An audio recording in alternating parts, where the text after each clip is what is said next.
वेदाहमेतं पुरुषं महान्तम् आदित्यवर्णं तमसा परस्तात् तमेव विदित्वा अतिमृत्युमेति नान्यः पन्था विद्यते येनाय नान्यः पन्था विद्यते येनाय। ఓం శాంతి శాంతి శాంతి ఓం. ఈ యొక్క అధ్యాత్మ సత్సంగానికి వచ్చేసినటువంటి వారందరికీ స్వాగతం, సుస్వాగతం.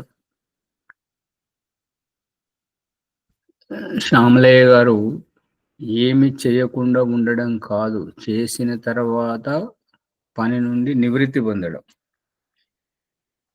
ముందు క్రియ చేయాలి, క్రియ చేస్తేనే అక్రియ యొక్క మహత్వం తెలుస్తుంటది. ఏమి చేయకుండా ఉంటే నిష్క్రియంగా పడి ఉండడం, జడము వలె ఉండడం, దాంతో వ్యక్తిత్వ వికాసం అనేటువంటిది కుంటుపడుతుంటది. అది సరైనటువంటిది కాదు. శివార్చలమ్మ గారు, విషయం ఏమిటి, మీరు చెప్తున్నది ఏంటి? అక్రియ ధ్యానం. ఒక విషయం ఇచ్చినప్పుడు దాని చుట్టే ఉండాలి, ఆ విషయాన్ని ఉద్దేశించి మన ప్రకరణం ఉండాలి, వేరే వైపు వెళ్ళకూడదు. భీమరావు గారు, విషయం స్పష్టీకరణ వస్తలేదు. అక్రియ అనేటువంటిది క్రియ అక్రియ ఇంతవరకే ఉండాలి మన ప్రతి మాటలో. అయితే క్రియ అయినా, అయితే అక్రియ అయినా, క్రియ నుంచి అక్రియ వైపు వస్తున్నట్టుగా ఉండాలి. అక్రియ ధ్యానం అంటే దేనిని అక్రియ అంటారు? సువర్చలమ్మ గారు, ఈ అష్టచక్రాల గురించి అది క్రియ, పురుషార్థం. ఇది విషయం పురుషార్థం నుంచి నివృత్తి అవ్వడం. అవునా, అర్థమైంది. కాకపోతే క్రియ నుంచి రావాలి, మళ్ళీ మధ్యలో మాట్లాడొద్దు, రికార్డ్ అవుతుంది కాబట్టి. మన విషయం సూటిగా ఉండాలి. సూటిగా ఉంటే ఎదుటి వారికి స్పష్టంగా తెలిసి వస్తుంది విషయం. అందుగురించి విషయం మనం పట్టుకోవడానికి ప్రయత్నం చేయాలి. నమస్తే స్వామి. నమస్తే. నమస్తే అండి.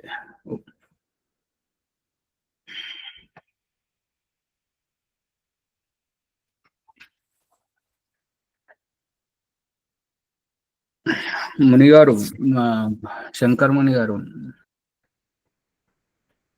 మనము సార్వజనికంగా వచ్చినప్పుడు మన వ్యక్తిగత స్వేచ్ఛను కొద్దిగా అదుపులో పెట్టుకోవాలి.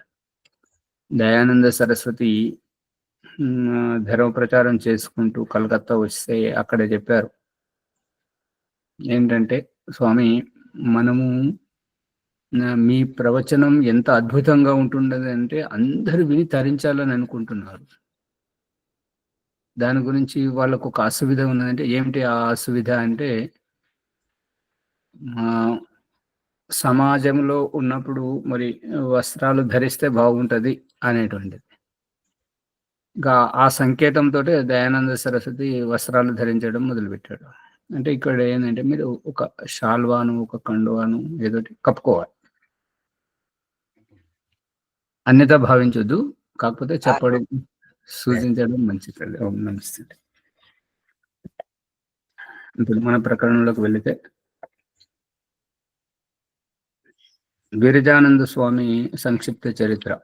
ఈ యొక్క యూట్యూబ్లో వింటున్నటువంటి వారికి సూచన ఏంటంటే, సత్యార్థ ప్రకాశాన్ని విడిచిపెట్టలేదు. సత్యార్థ ప్రకాశంను చదువుకునే కంటే ముందు సత్యార్థ ప్రకాశం రాసినటువంటి రచయిత దయానంద సరస్వతి మరియు వారి యొక్క గురువు గారి గురించి తెలిస్తే బాగుంటుందని అభిప్రాయంతో ఇక్కడ సత్యార్థ ప్రకాశంలో ఒక 4 పేజీలు విరజానందన్ గురించి, ఒక 20 పేజీలు దయానందన్ గురించి ఇవ్వడం జరిగింది. అవి చదువుకొని సత్యార్థ ప్రకాశం ప్రకరణంలోకి వెళ్తాం. ఇప్పుడు విరజానందుడు మార్గంలో ఎన్ని కష్టాలు ఎదురైనా కూడా ఎట్టకేలకు రిషికేశం చేరుకున్నాడు. అతనికి ఉపనయనము చేయబడి గాయత్రోపదేశం చేయనైనది బాల్యంలోనే. అందుచేత అతడు గంటల కొలది గాయత్రి జపం చేయదొడిగాను, అంటే చేస్తూ ఉన్నాడు. ఒక్కొక్క నాడు జపించుతుండగానే అర్ధరాత్రి అయ్యేటిది. ఒక్కొక్క రాత్రి ఇట్లా గాయత్రి జపంలో సాయంత్రం కూర్చుంటే అర్ధరాత్రి వరకు కొనసాగేటువంటి వారు. అంటే నిరంతరంగా గాయత్రి మంత్ర జపమే, ఇంకా ఏమీ కాదు. అంత ఎక్కువ మిక్కిలి శ్రద్ధ. ఈ గాయత్రి మంత్రం యొక్క ఉద్దేశం ఏంటంటే, ఒకానొక సంఘటన, గురుదాస్పూర్లో హంసరాజు గారు వేద ప్రచారానికి వస్తున్నారు. అక్కడ మన ఆనంద స్వామి గారే కావచ్చు, ఇంకా వేరే పేరు పూర్తి గుర్తొస్తలేదు, చదువులో అత్యంత వెనకబడ్డటువంటి స్థితి, చదువు రానటువంటి స్థితి, పాఠశాలలో అందరిని ముందు అవమానపరుస్తున్న స్థితి, పరీక్షలలో అసఫలంగా ఫెయిల్ అయిపోతున్నటువంటి స్థితి. అటువంటి స్థితిలో ఉన్నప్పుడు తండ్రి కూడా అసహించుకున్నాడు. బంధువులందరూ అసహించుకుని, ఏం చదువు రాదు, పాడరాదు, ఎట్లా బతుకుతావు, ఏది అది అని బాగా అంటుండేవారు. అయితే హంసరాజు గారు వాళ్ళ గురుదాస్పూర్కు వేద ప్రచారం మీద వచ్చారు శ్రావణి సప్తాహంలో. వస్తే వాళ్ళ నాన్నగారు తీసుకొచ్చి, వీడు ఏం చదువుతలేడు, వీడి ఈ జీవితం ఎట్లా గడుస్తుంది అని చెప్పేసి హంసరాజు గారికి చెప్పారు. అయితే నేను ఇక్కడ హంసరాజు గారు ఏమన్నారంటే, నేను ఇక్కడ ఈ హంసరాజు గారు అంటే డిఏవి పబ్లిక్ స్కూల్ను ప్రారంభించినటువంటి వాడు. అయితే నా దగ్గర ఒక వారం రోజుల నుంచి, నేను వారం రోజులు మీ ఊరిలోనే ఉంటాను అని చెప్పాడు. ఆ ఊరిలో ఇక గాయత్రి మంత్రం మీద ప్రవచనం చెప్పుకుంటూ గాయత్రి మంత్రాన్ని జపం చేయాలి. గాయత్రి మంత్రం జపం చేయాలి అని అంటే, ఈ పిల్లవాడికి పొట్టశుద్ధి ఉండదు కాబట్టి, ఎవరికైతే పొట్టశుద్ధి ఉండదో వారికి ఎప్పటికీ ఆవలింతలు వస్తుంటాయి, నిద్రమత్తు వస్తుంటుంది. అయితే హంసరాజు గారి నియమం ఏం చెప్పాడంటే, నీవు రోజు 5 గంటల లోపు చన్నీటితో స్నానం చేసి ధ్యానం గాయత్రి జపం చేయాలని చెప్పాడు. స్వామి, చేయడానికైతే కూర్చుంటాను, కొద్దిసేపు కాగానే పడుకుంటాను అని అంటే, నువ్వు పడుకోకుండా మేలుకొని చెయ్యాలి. చేస్తేనే నీ బుద్ధి వికాసం జరుగుతుంటది, తద్వారా నీవు మంచి తెలివిమంతుడు అవుతాడు అని చెప్పాడు. మరి నిద్ర రాకుండా ఏం చేయాలి అని అంటే, గోడ దగ్గర కూర్చుండి నువ్వు నీ తల ఎంత పైకి అయితే ఉంటుందో అక్కడ ఒక మేకు కొట్టిన తర్వాత నీ జుట్టుకు ఆ మేకుకు ఒక సుతిలితోటి కట్టి, ఎప్పుడైతే నువ్వు నిద్ర వచ్చి ఇట్లా ముందు గుంజుతో ఆ జుట్టు వెనుక గుంజుతుంటది కాబట్టి నిద్రపోతుంటది. ఆ రకంగా నువ్వు శ్రద్ధతోటి చేసినవంటే నీకు అత్యంత అపారమైనటువంటి లాభం కలుగుతుంటది చెప్పండి. ఆ విషయం ఆ తండ్రికి అర్థమైపోయింది, అతనికి కూడా అర్థమైపోయింది. రోజు అసలు కూర్చోలేనటువంటి వాడు నిరంతరంగా మొదటనేమో కొద్దిగా నెత్తి నొప్పి పెట్టింది ఆ జుట్టు గుంజుతుంటే, ఇక తర్వాత అలవాటు అయిపోయింది. అతడు ఆ సంవత్సరము తరగతిలో అందరికంటే ముందున్నాడు. అది ఎవరికి నమ్మశక్యం కాలేదు.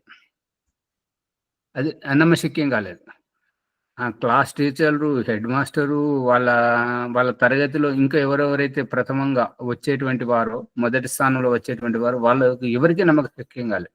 వీడు ఎట్లా వచ్చిండు, లేదంటే వేరే వాళ్ళ పేపర్లు అయినా కొట్టేయాలి, లేదంటే పుస్తకం పెట్టుకొని రాయాలి, ఈ రకంగా సాధ్యం కాదని అన్నారు. అంటే అటువంటిది ఏమైనా చేశారా అని చెప్పేసి చూస్తే అటువంటిది ఏం చేయలేదు. సరే, ఇప్పుడు మా ముంగడ పరీక్ష రాయి అని చెప్పేసి వాళ్ళు రాయించారు. రాస్తే మళ్ళీ అంతకంటే ఇంకా ఎక్కువ మార్కులు వచ్చినాయి. దాంతో ఇక అందరికీ ఉత్సాహం వచ్చేసింది అన్నట్టుగా పిల్లలకు. వీడు ఎందుకు పనికిరానటువంటి వాడు ఇంత మార్పు ఎట్లా ఉన్నదని చెప్పేసి అంటే, గాయత్రి మంత్రం యొక్క మహిమ నాకు ఇట్లా స్వామి చెప్పాడు, నేను చేశానని చెప్పేసి అతను చెప్పాడు. గాయత్రి మంత్రం జపం చేయడం మంచిదే. మునిశంకర్ గారికి చెప్పేదేంటంటే, మీరు చేస్తున్న ప్రయోగం అమోఘం. ప్రజలకు కనువిప్పు కల్పించడం.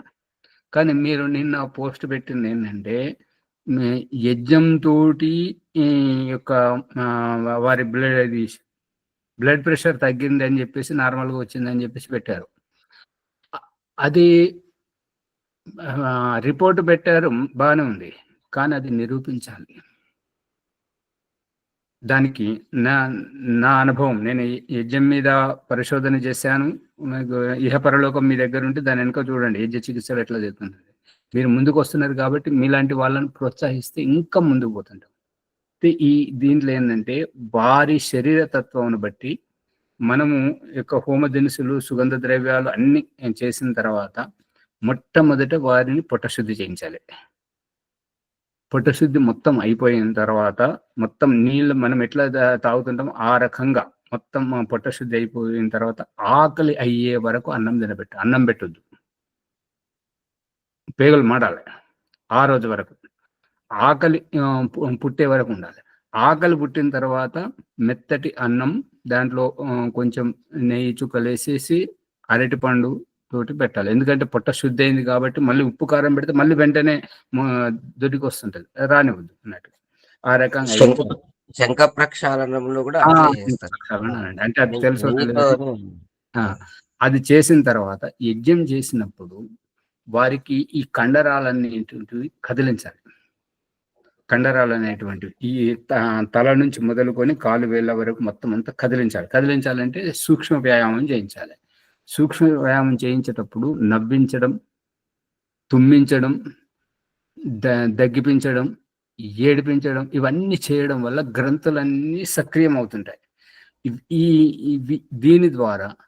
దీని ద్వారా ఏమవుతుందంటే, యజ్ఞం చేస్తూ ఉండి ఇది చేస్తున్నప్పుడు యజ్ఞం యొక్క వాష్పం వారు ఎక్కువ పీల్చుకుంటారు. పీల్చుకునేటప్పుడు ఏదైతే హార్ట్ అటాక్ వస్తుంటుందో, హార్ట్ అటాక్ రావడానికి కారణం ఏంటంటే, రక్తం గడ్డగట్టినటువంటి స్థితిలో ఆ హార్ట్ అటాక్ వస్తుంది. ఆ గడ్డలను కరిగించేటువంటిది యజ్ఞం యొక్క వాష్పం, ధూమం. ధూమం అంటే పొగ కాదు, పొగ రావద్దు. పొగ రాకుండా యజ్ఞం చేయగలగాలి. ఆ పొగ రానటువంటి స్థితి, యజ్ఞం యొక్క సువాసన ఏదైతే వస్తుంటుందో అది ఆ రక్త గడ్డలను కరిగిస్తుంటది. కరిగించేసరికి వీరిలో మార్పు జరుగుతుంటది. మళ్ళీ వారికి చన్నీళ్ళు అస్సలు తాగనివద్దు, వేడి నీళ్ళు తాగాలి.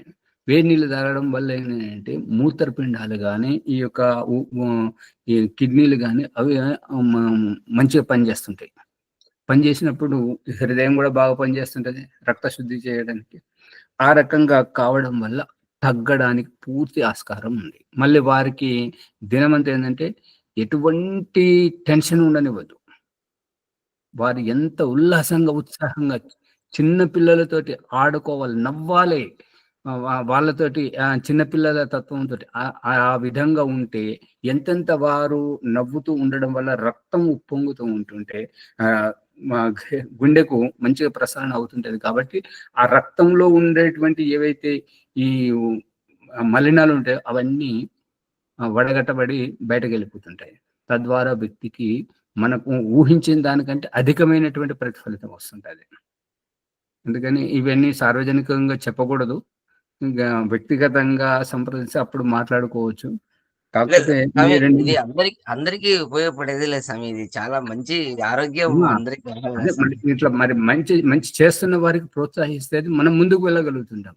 మిగతా వాళ్ళకి కూడా అందరికి తెలుస్తుంది స్వామి, ఇవన్నీ మంచిదేలే స్వామి. అంటే కొంతమంది అది మీకు తర్వాత చెప్తా, దీని వెనుక రహస్యం ఉంది. అందుకని మనం చేసేది మనం మంచి చేస్తుంటాం, కానీ అది వేరే అవుతుంటది. దాన్ని నిన్న నేను పెట్టిన పోస్ట్ ఏంటంటే స్వామి, అది షుగర్ లెవెల్స్ స్వామి. అదే షుగర్ అనేది 540 ఉన్నది స్వామి అబ్బాయికి. అంటే చిన్న వయసు 38 అట్లా ఏజ్ ఉంది. ఆ ఏజ్ లోనే షుగర్ వచ్చింది. 540 విపరీతంగా పెరిగింది అది.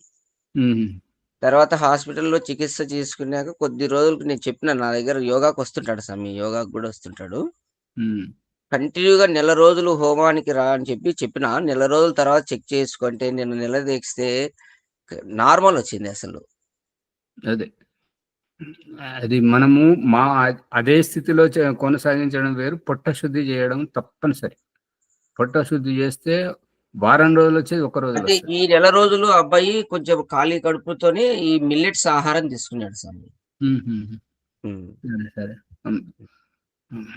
మిల్లెట్స్ అంటే ఇక పీచు పదార్థం మంచి హ్మ్. పోషకతత్వం చాలా సహజమైనటువంటి ఆహారం. ఇప్పుడు మిల్లెట్స్ కూడా అన్ని ఇది ఎరువులేసి పండిస్తున్నారు కాబట్టి అది మరి సహజంగా పండిందైతే అమృతం. హ్మ్. దాంట్లో హ్మ్. షుగర్ చిరుధాన్యాలు అంటారు. హ్మ్. భీమరావు గారు ఏదో చెప్పాలనుకుంటే చాలా సేపటి నుంచి చెప్పండి. ఆచాజీ ఈ వేడి నీళ్ళు తాగితే జర నాకు కొంచెం గోరువెచ్చగా కంటే కొంచెం ఎక్కువ ఉన్నా గానీ విరేచనాలు, బంక విరేచనాలు అయితున్నాయి. అంటే మీది సరిగా లేదు. మీరు ఏమంటారు మారేడు అది పండు ఇప్పుడు పతంజలిలో దొరుకుతుంది. దొరుకుతాయి ఆచాజీ, మా దగ్గర కూడా దొరుకుతాయి. బేల్కి కండి అని చెప్పేసి మీరు అది వాడండి. వాడి ఒక వారం రోజులు వాడిన తర్వాత మళ్ళీ సంప్రదించండి దాని విషయం. మళ్ళీ ఎట్లా వాడాలి ఆచాజీ? అది మామూలుగా తినొచ్చు. మీరు ఏ పని చేసుకుంటే ఎప్పుడైనా తినొచ్చు. దానిది ఏం లేదు. అది మొత్తం సరే, పుట్ట సంబంధించినటువంటి అన్ని వికారాలను అది నయం చేస్తుంటది. మంచిది ఆచాజీ, ధన్యవాదాలు. ప్రభాకర్ గారు మీది కెమెరా సరిగా లేదు. అద్దాన్ని శుద్ధి చేయండి కదా, బట్టతో తొడవని. ఇక ఈ గాయత్రి మంత్రం అనేటువంటిది ఈ విధంగా జపం చేస్తే ఏ రకమైతే ప్రతిఫలితం లభించిందో ఆ అబ్బాయి యొక్క అదృష్టం అది. కానీ గాయత్రి మంత్రమే కానీ, పంచాక్షరి ఓం నమ శివాయ కానీ, ఓంకారమే కానీ, ఇంకేదైనా కానీ జపం చేస్తే బుద్ధి జడమైపోతాడు. ఇది గుర్తుపెట్టుకోండి.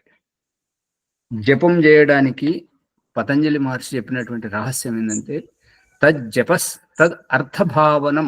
ఆ యొక్క మనం ఏదైతే ఓంకారమే కానీ, గాయత్రి మంత్రమే కానీ, త్ర్యంబకం మృత్యుంజయ మంత్రం కానీ ఏదైనా సరే దాని అర్థం మనకు తెలియాలి. తదనుసారంగా మనం ఆచరించాలి. దయానంద సరస్వతి కూడా అర్థ విచారపూర్వకంగా చేయాలని చెప్తున్నాడు ఎక్కడ చేసినా కూడా. అందుకని ఎప్పుడైతే మనం అర్థ విచారపూర్వకంగా చేస్తూ ఉంటామో మనకి ఇబ్బంది ఉండదు. ఇక కేవలం అదే పదాన్ని ఆవృత్తి చేస్తూ పోతుంటే ఏంటంటే ఎక్కడ ఎవరు చెప్పినా ఆ పదాలైతే మన బుద్ధి స్వీకరిస్తుంటది. ఇక వేరే ఏ పదాలు చెప్పినా కూడా సర్వమని జారిపోతుంటది. ఇక మళ్ళీ మనకు అది పట్టుకోదు. ఆ గాయత్రి మంత్రం అంటే వారికి ప్రియం. గాయత్రి మంత్రం తోటి యజ్ఞం చేయడం, గాయత్రి మంత్రం స్టిక్కర్ను పెట్టుకోవడం, గాయత్రి మంత్రం దానికి పరిమితం అయిపోతుంటారు. అందుకని మన బుద్ధికి మనము స్ఫూర్తినివ్వాలి, ఉత్సాహాన్ని ఇవ్వాలి, మంచి విషయాన్ని అందించాలి. కానీ ఒక పరిమితిగా చేయకూడదు, ఒక హద్దుల్లో పెట్టకూడదు. అందుకని గాయత్రి మంత్రంతో చాలా ఉపయోగాలు ఉన్నాయి. వాటిని యథాయోగ్యంగా వినియోగించుకోవాలని అభిప్రాయం. అందుచే అతడు గంటల కొలది స్వామి ఆ అబ్బాయి మహాత్మా ఆనంద స్వామిని అదే ఆనంద స్వామి, అదే నేను అన్నాను కదా, ఆనంద స్వామి లేదా వేరెవరో ఇంక పూర్తిగా తెలియదు అని చెప్పేసి ఆనంద స్వామి ఆనంద స్వామి మన హైదరాబాద్ అతను హిందీ మిలాపు పత్రిక నడిపిస్తుంటారు వారు. ఎన్నో పుస్తకాలు రాశారు ఆనంద స్వామి గారు. ఒక్కొక్క నాడు జపించుచుండ అర్ధరాత్రి అయ్యేది. అంటే జపంలో కూర్చున్నప్పుడు అతనికి గిరిజానందుడికి ఏంటంటే ఇంకొక దారి లేదు. పుట్టినింట్లోంచి వదినే ఇబ్బందులతోటి, గృహహింసతోటి అది తట్టుకోలేక బయటకు వచ్చేసాడు. బయట చూద్దామంటే ప్రపంచం కనిపించదు కాబట్టి ఇక దైవాన్ని నమ్ముకున్నాడు. కాబట్టి ఇక ఆ జపంలోనే ఉండిపోతున్నాడు. అందుకని అర్ధరాత్రి అయ్యేటిది. తక్కిన సమయం నిద్రించి తిరిగి ప్రాతకాలమున లేచి కాలకృత్యాలు తీర్చి గంగా జలమున నిలబడి గాయత్రి జపం చేయిచుండేడు వాడు. మళ్ళీ పొద్దున కూడా ఏదో గొప్ప వరప్రాప్తి కొరకు ఆ విధంగా కఠిన తపస్సు చేయుచున్నాడని ఇతరులు చెప్పుకునేడు వారు. ఎందుకంటే వారికి తెలియదు కదా వీరి పరిస్థితి ఏంటి అనేటువంటిది. 2 కళ్ళు లేవు, ఏది కనిపించదు. కాబట్టి ఇక దైవాన్నే నమ్ముకున్నాడు. మనుషులను నమ్ముకుంటే మోసపూరితంగా ఉంటుంటది. ఏది తోడబుట్టిన అన్న మరి తల్లిలా చూసుకునేటువంటి వదినని ఆ రకంగా చేసింది కాబట్టి ఇంకా బయట వారు ఎవరని చెప్పేసి ఇంకా దైవాన్ని నమ్ముకొని ఆ గాయత్రి జపంలో ఉన్నాడు. ఆ రోజులలో ఋషికేశము ఘోరారణ్యముగా ఉండేటిది. ఋషికేశంలో ఏంటంటే ఇక పెద్ద పెద్ద చెట్లు అవన్నీ ఏంటంటే అందులోపు మనుషులు ఎవరు పోలేనటువంటి స్థితిలో అంత దట్టంగా ఉండేటువంటిది. క్రూర మృగములు సంచరించే చోట ఒక పర్ణకుటీరం నిర్మింపజేసుకొని అప్పుడప్పుడు ఆ క్రూర మృగములు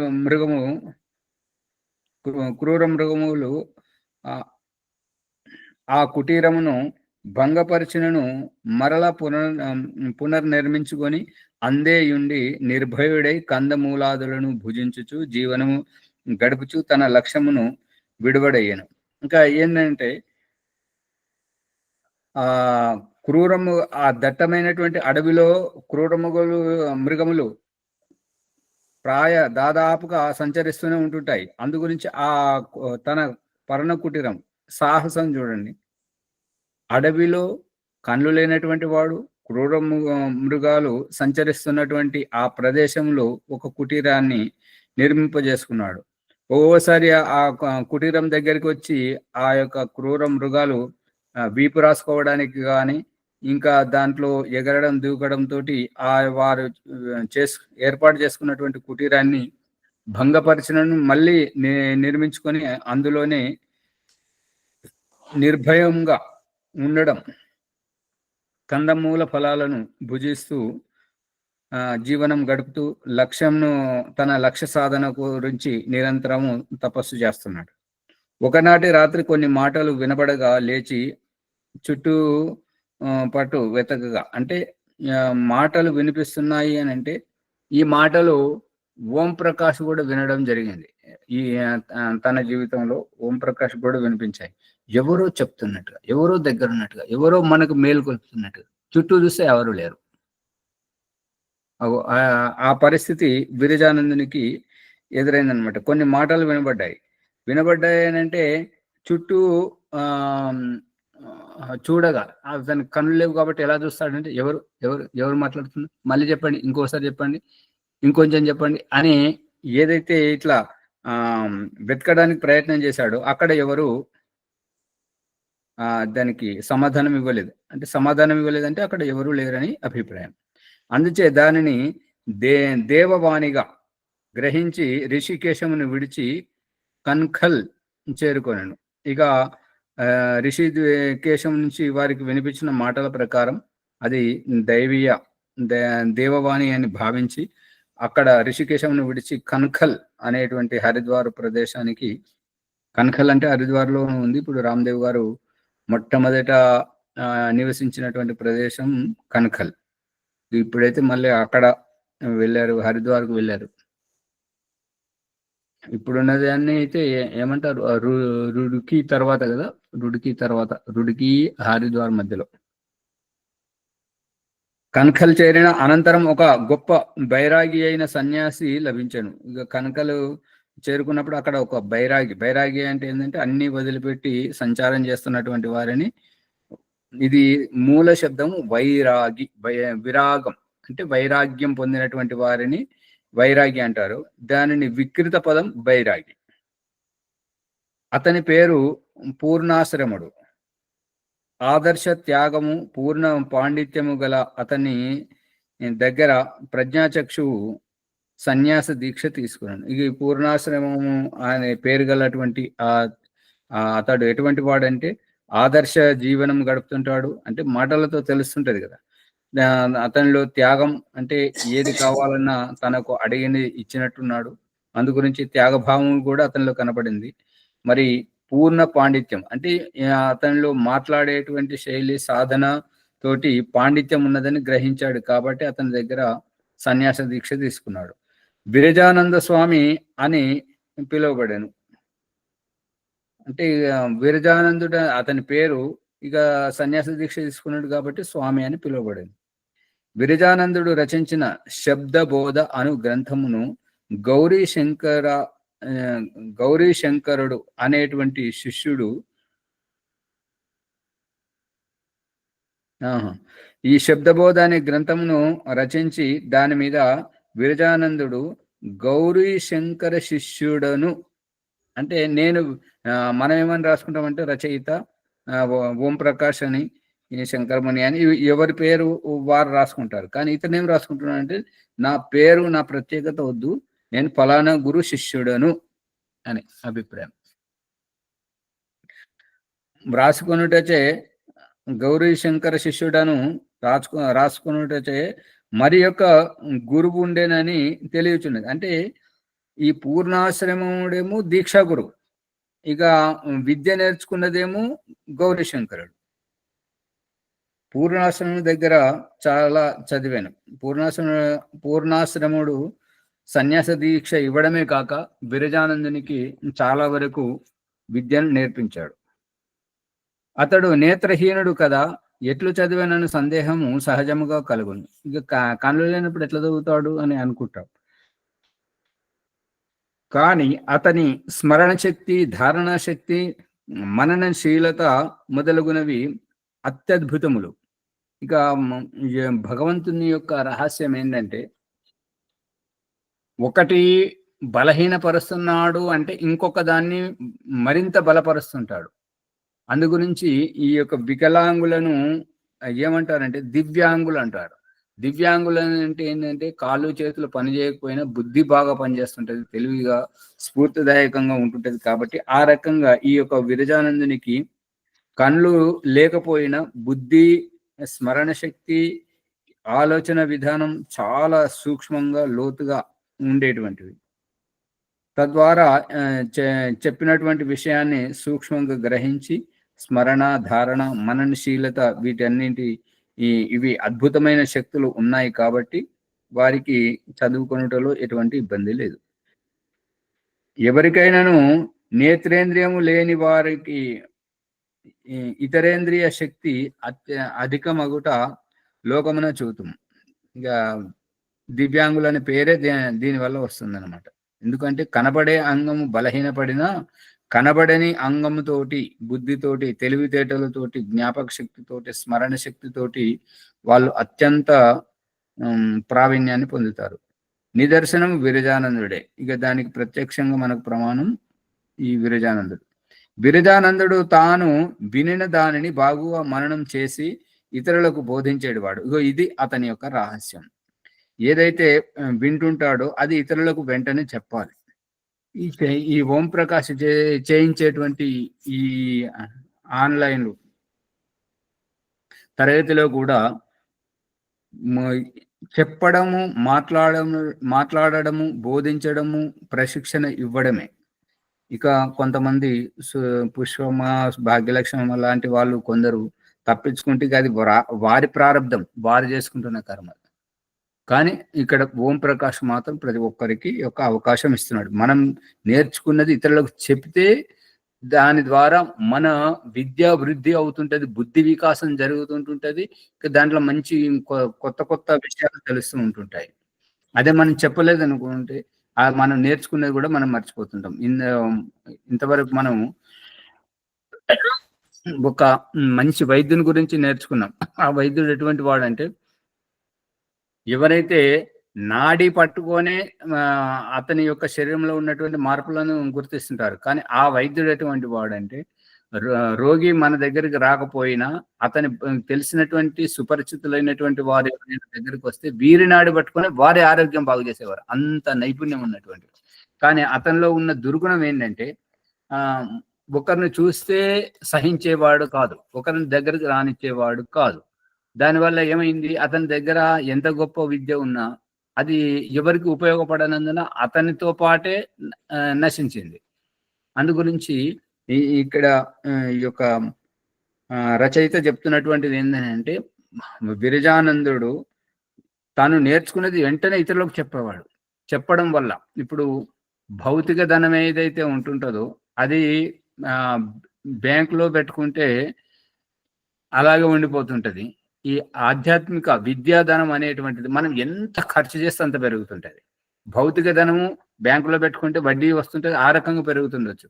కానీ విద్యాధనం మాత్రం ఎంత ఖర్చు చేస్తే అంత పెరుగుతుంది. అందు గురించి మనకు తెలిసిన విషయాలను ఇతరులకు చెప్పాలి. కనకల్లో ఈ పద్ధతి అతని గొప్ప అధ్యాపకునిగా చేశాను. విరజానందునికి ఏంటంటే ఎవరి నుండి అయితే నేర్చుకుంటారో అది ఇంకొకరికి చెప్పడం అనేటువంటి పద్ధతి అతనిని గొప్ప అధ్యాపకుడు, ఉపాధ్యాయునిగా చేసింది. కనకల్లో కౌముదీని అర్థసహితంగా పఠించి కంఠస్థం చేసుకుని ఇంకను చదవదలిచి కాశీకి పయనమయ్యాను. కనకల్లో కౌముదీని అర్థసహితంగా చదివి కంఠస్థం కూడా చేశాడంట. అమ్మో, చాలా శ్రమ పడుతుంటది దానికి. ఇంకా అంతకంటే కౌముది కంటే ఇంకా మిక్కిలి చదువుకోవాలని చెప్పేసి కాశీకి ప్రయాణమయ్యాడు. గంగా తీరమున ప్రయాణించి కాశీకి చేరి అచ్చటి వ్యాకరణ పండితులతో చర్చలు జరిపి విద్యాధర పండితుని దగ్గర విద్యను అభ్యసించాను. ఇక అక్కడికి కాశీకి చేరిన తర్వాత వ్యాకరణ పండితులతో చర్చలు జరిపి ఈ విద్యాధర పేరు గలటువంటి పండితుని దగ్గర విద్యను అభ్యసించాడు. తాను చదువుచూనే ఇతరులకు బోధించు పద్ధతిని చూచి చిన్నలు పెద్దలు అతని బోధనా పద్ధతి ఈ కచ్చేరువంది అంటే తెలుగేనది. కచ్చేరువంది చేరువయింది అంటే దగ్గర అవ్వడం. ఆ పద్ధతి అందరికీ నచ్చింది. ఆ పద్ధతి ద్వారా ఇప్పుడు ఓం ప్రకాష్ చెప్పేటువంటిది ఈశ్వర ధ్యానము, ఈశ్వర సాక్షాత్కారం, పరమాత్మ సాక్షాత్కారము చెప్తున్నటువంటిది ఏంటంటే ఇంతవరకు ఓం ప్రకాష్ ఈ ఆధ్యాత్మిక స్పృహ వచ్చే కంటే ముందు ఎవరో చెప్తారు, యోగులు చెప్తారు, హిమాలయంలో ఉంటుంటారు, వాళ్ళకు తెలుస్తుంది కానీ మనకేమీ తెలియదు. ఆశ్చర్యం అంటే ఆశ్చర్యం. ఆశ్చర్యము పొందారని అర్థం. ఇక్కడ రాస్తున్నది ఏంటంటే బోధనా పద్ధతి కచ్చేరు వంది. అదే ఆశ్చర్యం అనేది కచ్చేరు అని. నాకు తెలియదు, నేను ఇంతవరకు వినలేదు, అందుకని. ఆచార్య కచ్చేరు అంటే ఇప్పుడు 10 మందిలో అన్నట్టు అది కచేరు. అది అక్కడ వాద వివాదాలను పరిష్కరించేటువంటిది కచేరు. అది అంటే బోధించే పద్ధతికి అందరు ఆశ్చర్యమయ్యారని అర్థం. బోధించే విధానానికి చూసి ఆశ్చర్యమయ్యారు. ప్రభాకర్ గారు చెప్పేది సరైంది. భీమరావు ఉంది అంటే ఆచార్య అబ్బురపడటం. అదే వారు చెప్పేది, అదే ప్రభాకర్ గారు చెప్పేది. ఇప్పుడు భీమరావు గారు ఇక్కడ కచేరి యొక్క ప్రకరణ సందర్భమే లేదు కదా. ఆచార్య అంటే నలుగురికి చెప్పడం అనే విధానంలో నేను అట్లా ఆలోచించిన. అయితే కావచ్చు, అంటే ఒక జాగాలో చేరుతారు కదా జనము. అవును. అంటే ఇప్పుడు ఓం ప్రకాష్ ఆన్లైన్ కచేరీ పెట్టుకొని కూర్చున్నాడు ఆయన, అంతే కదా. సరే, అంటే బోధన పద్ధతి అద్భుతం ఉన్నందుకు ఆశ్చర్యమయ్యారు అన్నాడు. అదే అంతే. అంటే చూడండి, తెలుగుదేశంలో పుట్టి తెలుగు మాట్లాడుతూ కూడా ఇంత పండితం పొంది కూడా ఈ పదాలు కూడా మనకు తెలియవు. అంటే ఇది మిడిమిడి జ్ఞానమే కదా. అందుకని నాకే తెలుసు, నాకంతా తెలుసు, నాకంటే మీకేం తెలుసు అనేటువంటి అహంకారం చండాలమైనది అని నిన్నటి సారాంశం.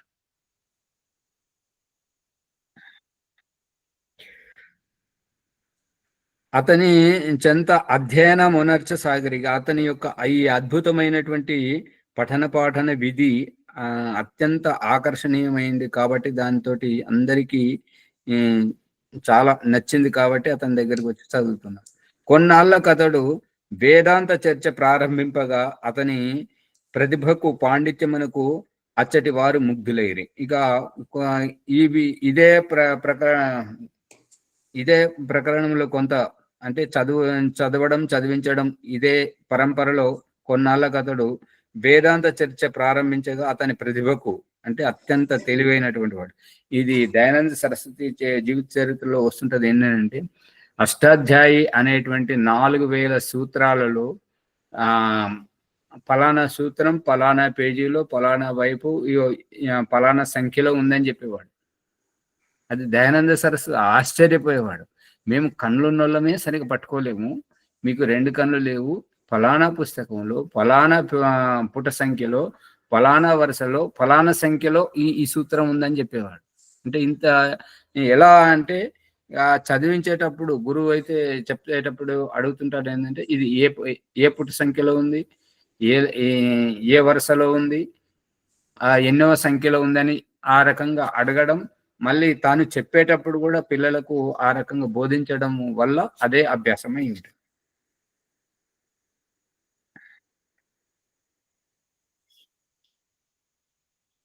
విరజానందుడు కాశీ విడిచి గయా వెళ్ళదలిచి పయనమైన. ఇక కాశీ నుంచి గయా అంటే ఇప్పుడు బీహార్లో ఒక జిల్లా కదా, అక్కడికి వెళ్ళడానికి ప్రయాణం కొనసాగించాడు. దారిలో కొందరు బందిపోటు దొంగలు ముట్టగా అతడు కేకలు పెట్టాను. ఆ కేకలు విని గ్వాలియర్ సర్దారు సహాయుడు కాగా దొంగలు పారిపోయింది.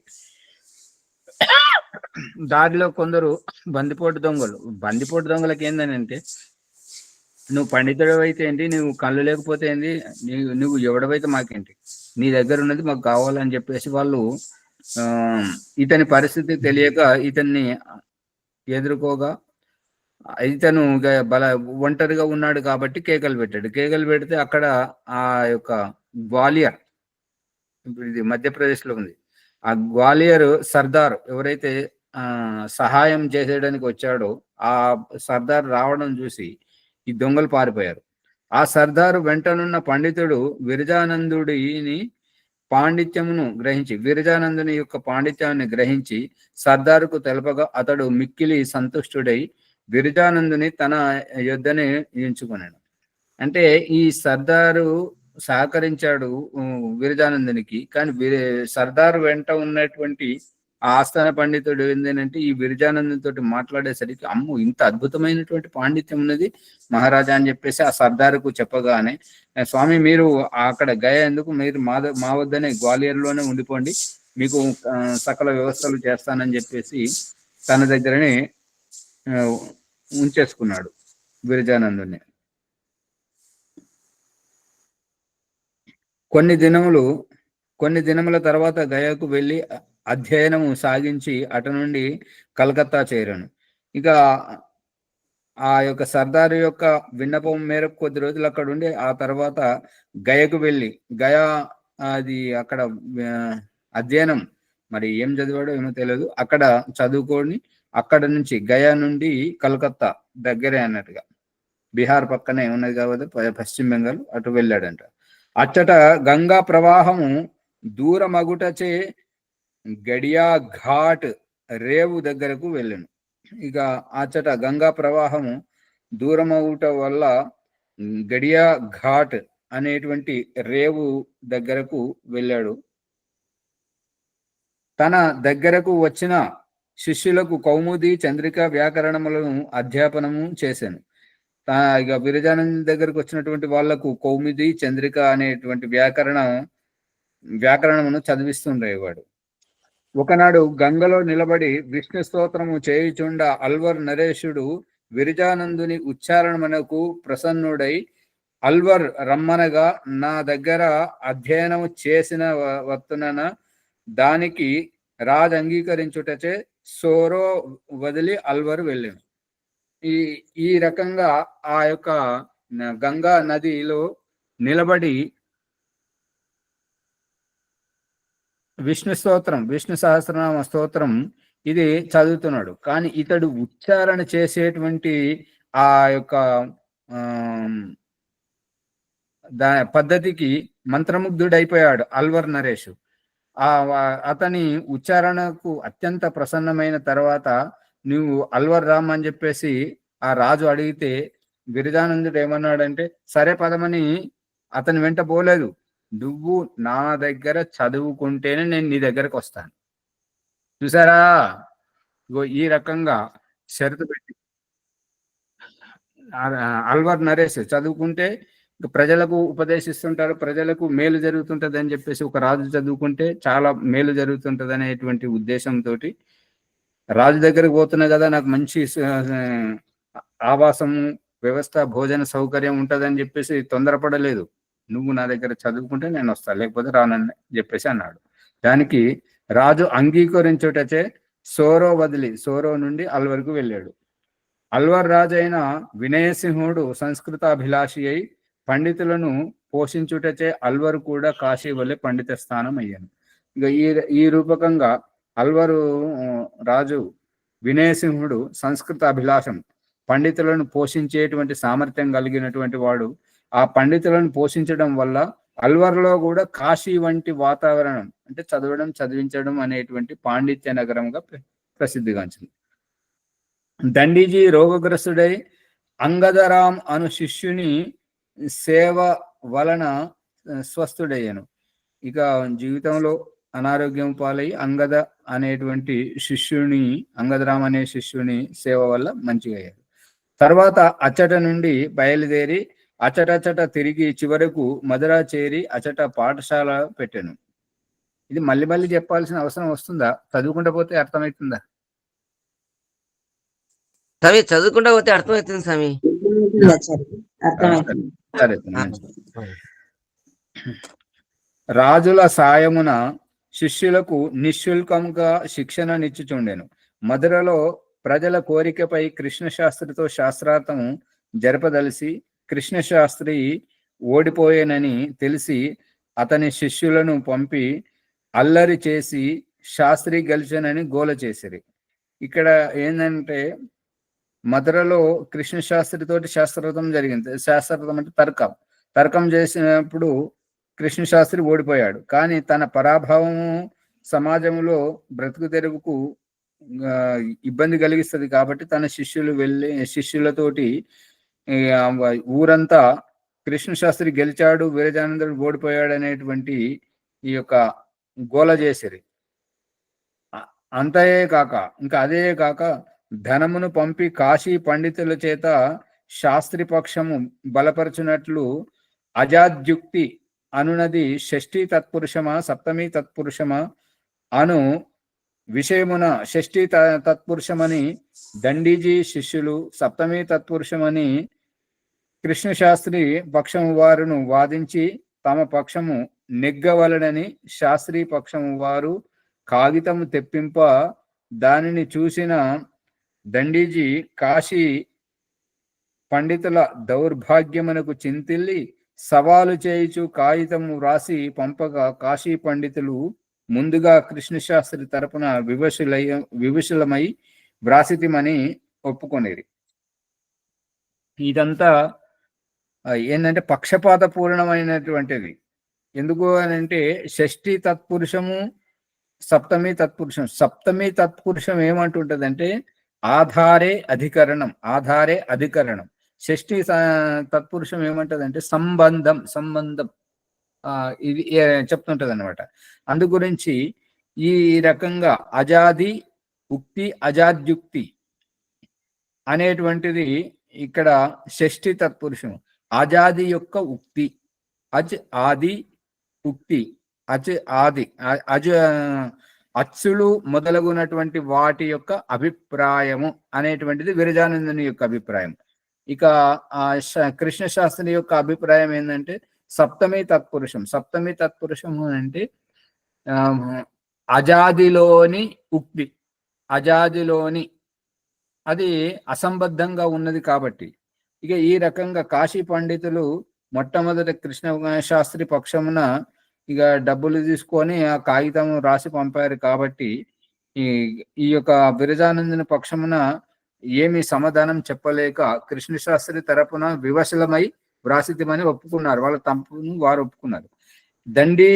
దండీజీ స్వామి నేత్ర విహీనుడైనను శిష్యుడైన వనమాలిచే అష్టాధ్యాయి మహాభాష్యము ఆవృత్తి చేయించుచు తానును కంఠస్థం చేశాను. అజాది యుక్తికి అర్థం ఏమొస్తుంది ఆచార్యజీ? అదే అజాది అచ్చులు హల్లులు అని అంటుంటారు కదా. అచ్చులు ఆది అచ్చులు మొదలగునటువంటి వాటి ఉక్తి సంబంధం. ధన్యవాదాలు.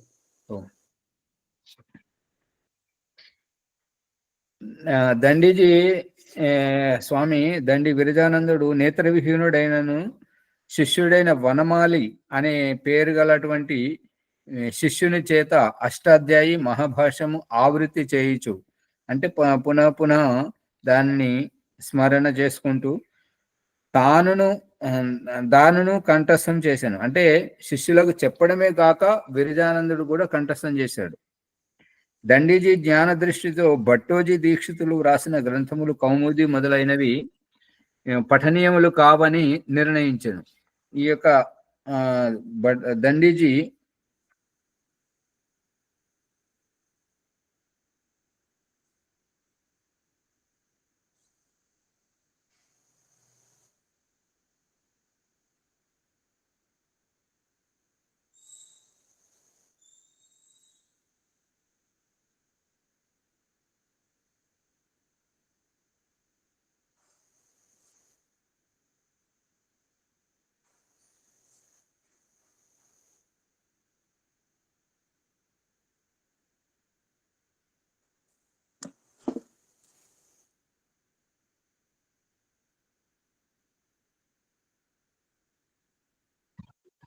ఆచార్య దగ్గర కరెంట్ పోయిందా అన్నయ్య? శ్యామల అన్నయ్య అవునమ్మా, తెలుస్తలేదు ఇది ఎందుకో లిఫ్ట్ అయినట్టున్నాం. ఆచార్య ఎక్కడ దుద్దాలు ఉన్నారా? జడ్చర్ల పోయినరా? దుద్దాలు ఉన్నారు. ఇక ఈ విధంగా కరెంట్ ఇది ఛార్జింగ్ అయిపోయింది, చూసుకోలేదు క్షంత వీడు. ఈ విధంగా జ్ఞాన దృష్టితో జ్ఞానం తెలివి ఎక్కువగా ఉండడం వల్ల ఈ యొక్క అజ్ఞానమైనటువంటి భట్టోజీ దీక్షితులు రాసిన గ్రంథములు కౌముది మొదలైన వాటిని పఠనీయములు కావు, ఇవి చదవద్దు అని చెప్పాను. అష్టాధ్యాయి మహాభాష్యముల గుణముల గురించి దానినే ప్రచారం చేయుచు వైదిక సాహిత్యం యొక్క ఉత్కృష్టతను దశ దిశలా ప్రకాశింపజేశాను. ఇక కౌముది ఈ యొక్క ఆధునిక వ్యాకరణాన్ని ఖండించి ప్రాచీన వ్యాకరణము గొప్పదని చెప్పేసి అక్కడ నుంచి ఆయన జీవితం మారిపోవడం జరిగింది. దండి స్వామి యొక్క మహత్ కార్యము వలననే శ్రీమద్ దయానంద సరస్వతి, శ్రద్ధానంద స్వామి, పండిత గురుదత్త విద్యార్థి, పంజాబ్ కేసరి లాలా లాజపత్ రాయ్, పండిత లేఖరాం, భాయి పరమానంద వంటి మహాపురుషులు తయారయ్యారు. ఋషి ప్రణీతములు ఆర్షములనియు ఇతర విద్వాంసులచే రచించబడిన కౌముది, శేఖర ప్రభృతి గ్రంథములు అనార్షములనియు అపఠనీయములనియు బాహాటముగా ప్రచారము చేసిరి. ఆర్ష అనార్ష గ్రంథ వివేచనము చేయుటకు దండీజీ చూపిన ఆర్ష గ్రంథ లక్షణము గ్రంథారంభమున ఓం లేక అథ అను శబ్దములు ఉండుననియు, అటుల లేని గ్రంథములు అనార్షము అనియు నిర్ధారించెను. గుర్తుపెట్టుకోండి, ఏ గ్రంథంలో మొట్టమొదట ఓంకారం గాని అథశబ్దం గాని లేకపోతే అవన్నీ అనార్షములే. మరియు అనార్ష గ్రంథములలో సాంప్రదాయిక విద్వేషం ఉంటుంటది. ఆ యొక్క సాంప్రదాయిక విద్వేషంతో విద్యను గ్రహించడం కాక ఇక ఈర్ష్యా ద్వేషాలతోటి అజ్ఞానయుక్తంగానే ఉండడం జరుగుతుంటది. అనేక దేవతా వర్ణనము, దేవతా దూషణము ప్రసిద్ధాచార్యునిచే వ్రాయబడకుండుటయు కావచ్చును. భారతదేశ పతనమునకు కారణము మానవరచిత గ్రంథ పఠనమనియే విరజానందుని విశ్వాసం. అందుచేతనే సామాజిక ధార్మిక జీవనము చెడిపోయినదని తలంచి శాస్త్రాధారము మౌలిక సంస్కరణము కావలయునని జనుల భావములలో పరివర్తనము కలిగింప యత్నించుచు దోషపూర్ణ గ్రంథముల ఖండించెను. పండితులతో శాస్త్రార్థము జరిపి అనార్ష గ్రంథములకు బదులుగా ఆర్ష గ్రంథములు చదివింపుడని ప్రోత్సహించేడువాడు. ప్రభుత్వాధికారులను సత్యగ్రంథ పఠన పాఠనములకు సహకరింపుడని కోరగా వారు తమ అశక్తత వెల్లడించేడువారు. పాడ్యమి నాడు చదువుట కూడదనియు రామాయణములో ఉన్నదని ఒక పండితుడన రామాయణములో లేదని నిరూపించి పాడ్యమి నాడు చదువుటలో దోషము లేదని వివరించెను. విరజానంద స్వామి పాణిని వ్రాసిన అష్టాధ్యాయికి సగ భాగమునకు టీకా వ్రాసెను. వ్యాకరణ సంబంధి శేఖరమునను ఖండించుచు వాక్య మీమాంస వ్రాసెను. మనుష్య రచిత ఇక్కడ టీకా రాసెను అన్నాడు కదా, దీనికి టీకా అంటే వ్యాఖ్యానం. టీకా అంటే వ్యాఖ్యానం, విస్తృత. మీమాంస అంటే ఆచార్యజీ? మీమాంస అంటే వివేచించి చర్చించడం, ప్రత్యేకమైనటువంటి యోగ్యతాపూర్వకంగా చర్చించడం. కేవలం ఈ రకంగా చదువుకొని పోకుండా కాకుండా ఈ మీమాంస అనేటువంటిది కర్మకాండం, అగ్నిహోత్రం మీద ఉంటుంటది. ఆ అగ్నిహోత్రము విషయంలోనే దాన్ని పూర్తిగా, అగ్ని అంటే ఏంటిది, సమిధ అంటే ఏంటిది, దానిని సమిధనే ఎందుకు అనాలి, ఈ యొక్క జల ప్రసేచనం కుడి నుంచి ఎడమకి ఎందుకు పోయాలి, ఎడమ నుంచి కుడికి ఎందుకు పోయకూడదు అనేటువంటి పూర్తి వివేచనాత్మక సూత్రబద్ధంగా ఉంటుంటది.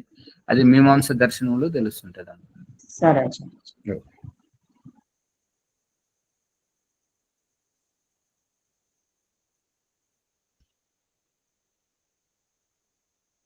మనుష్య రచిత గ్రంథములలో అనేక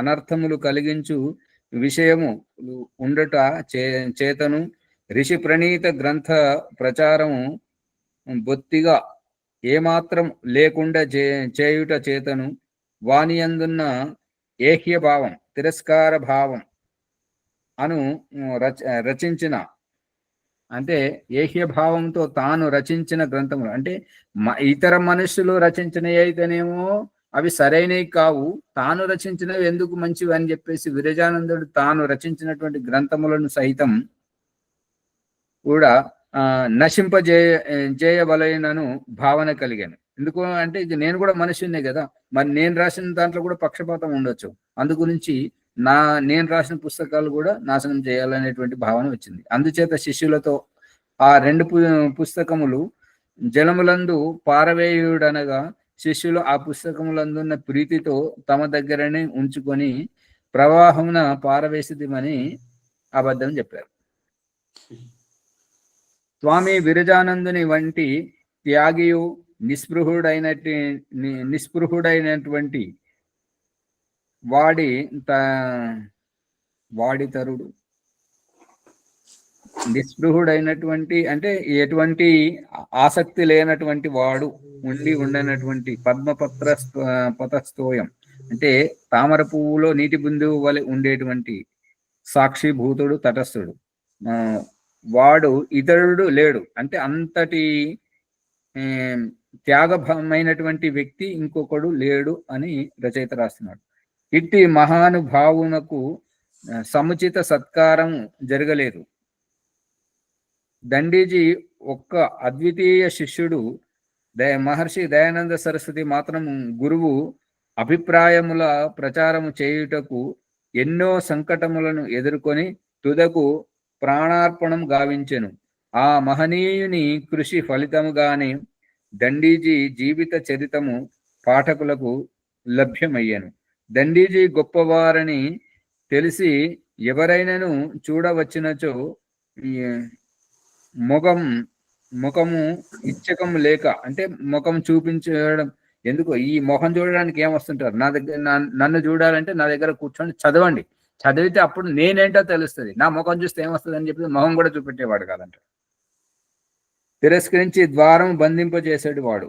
అధ్యయనము చేయువారికి, శాస్త్రార్థం చేయువారికి మాత్రమే ఆశ్రమమున ప్రవేశం ఉండేది. దండీజీ విద్యార్థులకు కేవలం అక్షర జ్ఞానము కలిగించుటయే కాక వారి జీవితం ఆదర్శవంతముగా చేసేవాడు. భారతదేశంలో వ్యాపించి ఉన్న మతాంతరములను, మూఢ విశ్వాసములను శాశ్వతముగా నష్టభ్రష్టము కావింపవలెనని శిష్యులకు మైకు బంద్ చేయండి, కొడుకు ఉంటుంది. అవునండి, ఒక్క 2-3 నిమిషాలు అయిపోతుంది. నష్టభ్రష్టం కావింపవలెనని శిష్యులకు బోధించాడు వాడు. దయానంద సరస్వతికి తప్ప ఇతర శిష్యులకు ఎవరికి గ్రంథరచనకు అనుమతి ఇయ్యలేదు. శిష్యుల నుండి శుల్కము తీసుకొనకుండుటయే గాక వారిచే సపర్యలు కూడా స్వీకరించేడు వాడు కాదు. అయోగ్యుల మిథ్యాభిమానమును అనుచిత సన్మానమును సహింపనట్లు తానును మర్యాద లోభమునకు దూరముగా ఉండేటివాడు. టీకల వలన, టీకలు అంటే తాత్పర్యాలు, భావాలు ఎవరైతే రాస్తుంటారో అటువంటి వాటి వలన మూల గ్రంథముల విషయమునకు చేటు వాటిల్లునని నానావిధ సంప్రదాయములకు టీకలు భాష్యములే కారణమని, ఈ రకంగా మనము మనుషులము విడిపోవడానికి ఈ యొక్క మనుషుల రచయితలైనటువంటి వారి యొక్క అభిప్రాయాలు మిడిమిడి జ్ఞానంతో ఒకరికొకరికి కలవకపోవడం వల్లనే ఏ గురు శిష్యులు ఆ గురువు యొక్క సంప్రదాయం అన్నట్టుగా ఈ యొక్క సంప్రదాయములకు కారణమయ్యారని చెప్తున్నాడు. ఈ టీకలు భాష్యములే కారణమని వానిని జలమగ్నము చేయమని చెప్పాడు వాడు. జయపురాధీశుడైనటువంటి రామసింహుని ద్వారా సంస్కృత శిక్షణ, శాస్త్రములు, మర్యాదలు, ఆర్యుల వర్ణాశ్రమ ధర్మ నిర్వహణము జరుగునని దండీజీ ఆశపడెను. కానీ అతని మంత్రుల ఆస్థాన పండితులు వ్యతిరేకులగుటచే దండీజీ ఆశ నిరాశ యగుటయే మిక్కిలి వ్యత చెందాను. ఇట్టి పరిస్థితిలో విరజానందుని అసీమ విద్వత్తను భిన్న దయానందుడు దండీజీని సమీపించగా దండీజీ దయానందుని శక్తిని పరీక్షించి మిక్కిలి ప్రసన్నుడై మనుష్యకృత గ్రంథ జ్ఞానము మరిచిపొమ్మని ఆదేశించి పాణినీయ వ్యాకరణమును చదివించి అష్టాధ్యాయికి వ్యాఖ్యానమైన మహాభాష్యమును పఠింపజేసెను. వారిద్దరకు జరిగడు వివాదము ద్వారా దయానందుని తార్కిక శక్తిని గుర్తించి అతడు భవిష్యత్తులో సాటిలేని పండితుడై శాస్త్రార్థమున అజేయుడగునని నిశ్చయించెను. ఆర్షగ్రంథ పఠనము ద్వారా ఈశ్వరీయ వేదబోధను పొంది అద్వితీయ ప్రతిభాశాలి అని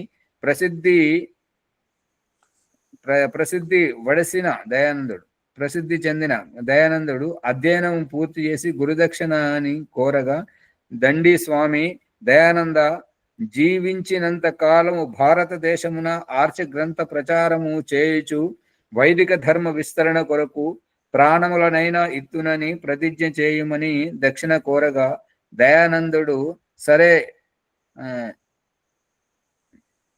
అలాగే అనేను. దానితో దండీజీ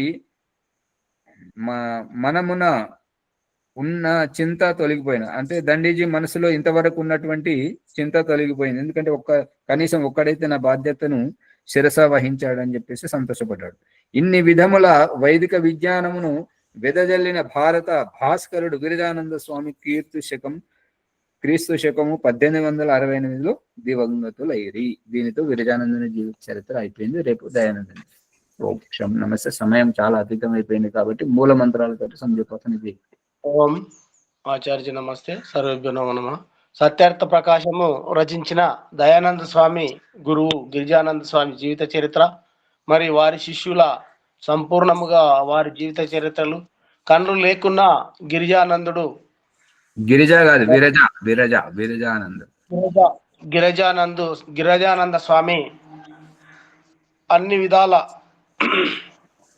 చక్కగా తెలుసుకొని మరి దండీజీ వాళ్ళ గురువు ఆ విధంగా అన్ని రకాలుగా ఎంతో శ్రద్ధతో ఈ యొక్క సత్యార్థ ప్రకాశం రాసిన దయానంద స్వామికి సహకరించినటువంటి వారి చరిత్ర మనకు ఆచార్జీ గారు ఎంతో చక్కగా బోధించారు.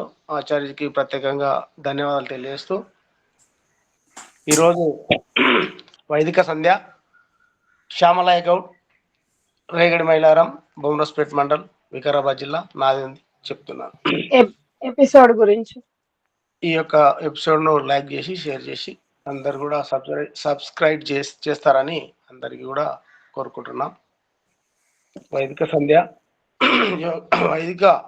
సంధ్య యోగ బ్రహ్మ సాక్షాత్కారం. పుట్టబోయే శిశువు ఆత్మభావన భగవంతుని ప్రార్థిస్తుంది ఏమనగా, శ్యామలయ్య గారు సమయం చాలా అయిపోయింది. నేను కూడా బయటకు వెళ్ళాలి. మూల మంత్రాలతో చేయించండి. ఓం ఓం ఓం అమృతోపస్వాహ ఓం అమృతాభిధానమసి స్వాహ ఓం సత్యం యశశ్రీర్మై శ్రీ శ్రేతాం స్వాహ ఓం షన్నో దేవీరవిష్టయ ఆపో భవంతు పీతయే శన్యోరవిశ్రవంతు నః. ఇంద్రియాస్పర్శ మంత్రం. ఓం వాక్ వాక్, ఓం ప్రాణః ప్రాణః, ఓం చక్షు చక్షు, ఓం శ్రోత్రం శ్రోత్రం, ఓం నాభిః, ఓం హృదయం, ఓం కంఠః, ఓం శిరః, ఓం బాహుభ్యాం యశోబలం, ఓం కరతలకర పృష్ఠే. మార్జన మంత్రములు. ఓం భూ పునాతు శిరసి, ఓం భువ పునాతు నేత్రయో, ఓం స్వః పునాతు కంఠే, ఓం మహ పునాతు హృదయే, ఓం జన పునాతు నాభ్యాం, ఓం తపః పునాతు పాదయోః, ఓం సత్యం పునాతు పునః శిరసి, ఓం ఖం బ్రహ్మ పునాతు సర్వత్ర. ప్రాణాయామ మంత్రములు. ఓం భూ, ఓం భువః, ఓం స్వః, ఓం మహః, ఓం జనః, ఓం తపః, ఓం సత్యం. అగమర్షణ మంత్రములు. ఓం మృతం చ సత్యం చ విధాత తపసోద్యజాయత తతో రాత్రాజాయత తత సముద్రో అర్ణవః సముద్రాదర్ణవాదది సంవత్సరో అజాయత అహోరాత్రాని విదదతి విశ్వస్య మిషతో వశి సూర్యాచంద్రమసౌ ధాత యథా పూర్వమకల్పయత్ దివం చ పృథివీం చ అంతరిక్షమతో స్వః. ఆచమన మంత్రం.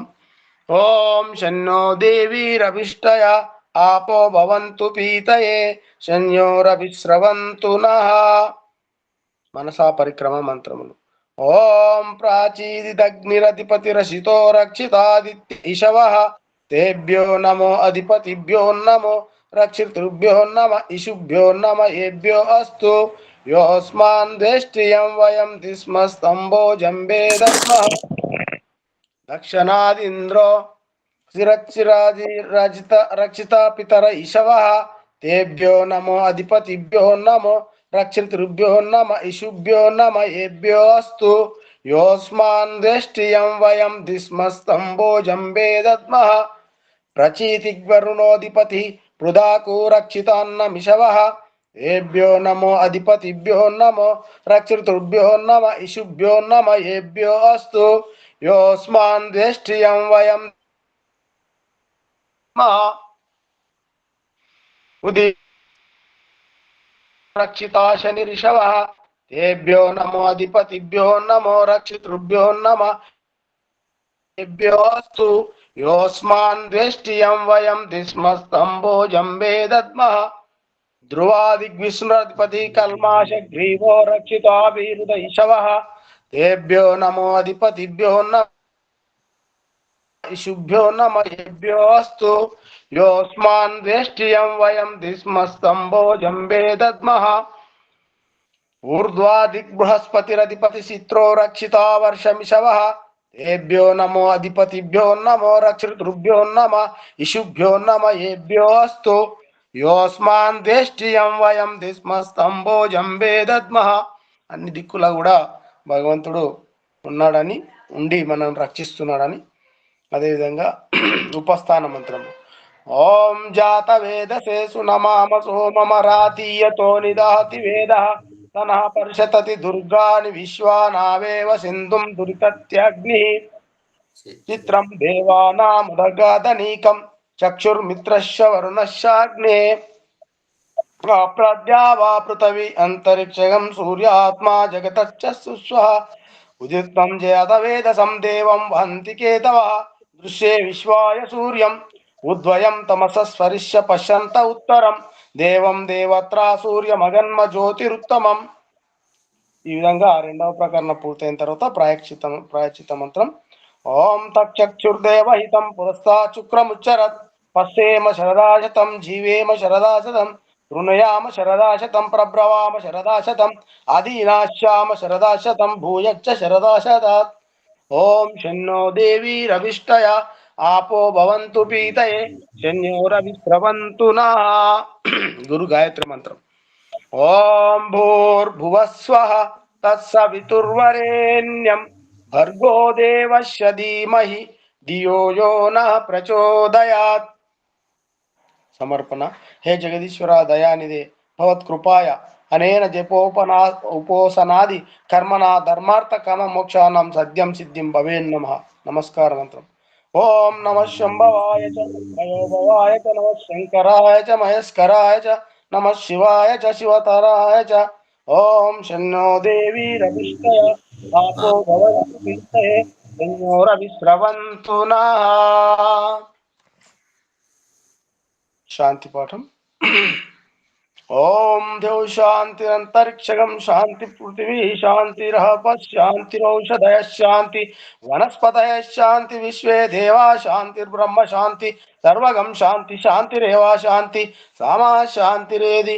ఓం శాంతి శాంతి శాంతి. ఆచార్య నమస్తే. సర్వేభ్యో నమో నమః. అందరు ఈ యొక్క ఎపిసోడ్ ను షేర్ చేసి లైక్ చేసి సబ్స్క్రైబ్ చేయాలని కోరుచున్నాం అందరికి. నమస్తే ఓం ఆచార్య. నమస్తే ఆచార్య. సర్వేభ్యో నమో నమః. నమస్తే నమస్తే ఓం నమస్తే ఆచార్య. సర్వేభ్యో నమో నమః. నమస్తే ఓం నమస్తే ఆచార్య. సర్వేభ్యో నమో నమః ఆచార్య. నమస్తే.